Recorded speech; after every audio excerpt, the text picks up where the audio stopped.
here's the truth about breaking into big tech.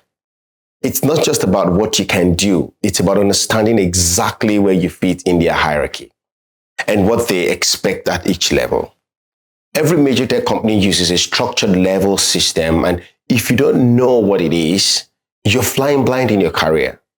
Let's decode the big tech level system so you can target the right roles and negotiate better compensation and plan your promotion.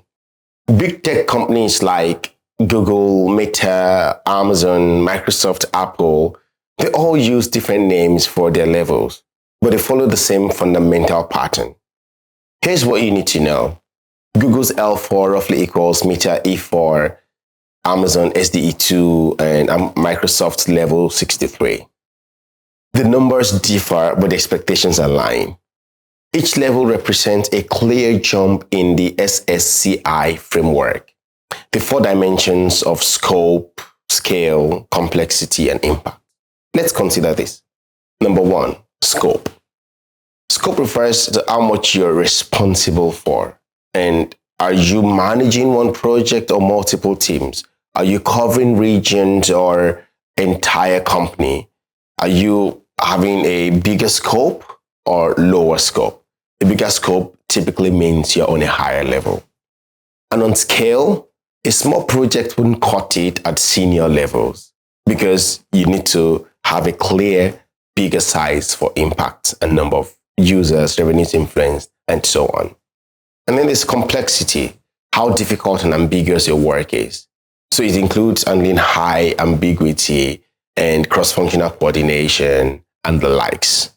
Impact and leadership, how much you influence and guide others, involves leading others, driving execution through teams, and mentoring.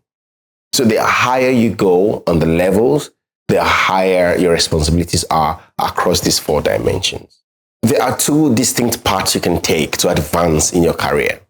And understanding these paths is important and absolutely crucial for your career planning. The first part is individual contributor track.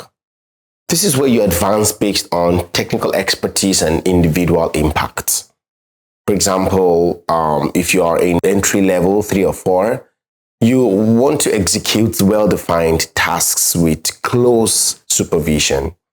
And in the mid-level, you own features and work more independently. At more senior levels, you'll be driving projects across teams and you would have the opportunity to mentor others. And then at staff levels, you would influence an entire organization and solve complex, ambiguous problems. At principal or distinguished levels, you'll be shaping company and industry direction through deep expertise. Now, on the management track, this is where you advance by leading and enabling others. For example, as a manager in level 5 or level 6, you're leading individual contributors and you're focusing on team execution. At senior manager level, you're managing multiple teams or other managers. At the director level, you own business outcomes for an entire organization. And at vice president and above, you're shaping company strategy and culture. Management roles typically start at higher levels, around level 6 or level 5, depending on the company. You don't just become a manager at level 3 or level 4. Companies want you to prove your individual impact first. So your ability to walk through complexity and ambiguity and your leadership skills become more critical at higher levels. In closing, understanding big tech levels and career tracks isn't academic. It's your roadmap to higher compensation, better opportunities, and career acceleration. You know now the framework that top performers are using to navigate their career strategically. So in the next lesson, we'll dive deeper into the scope, scale, and promotion signals that show that you actually are ready to move up on the ladder.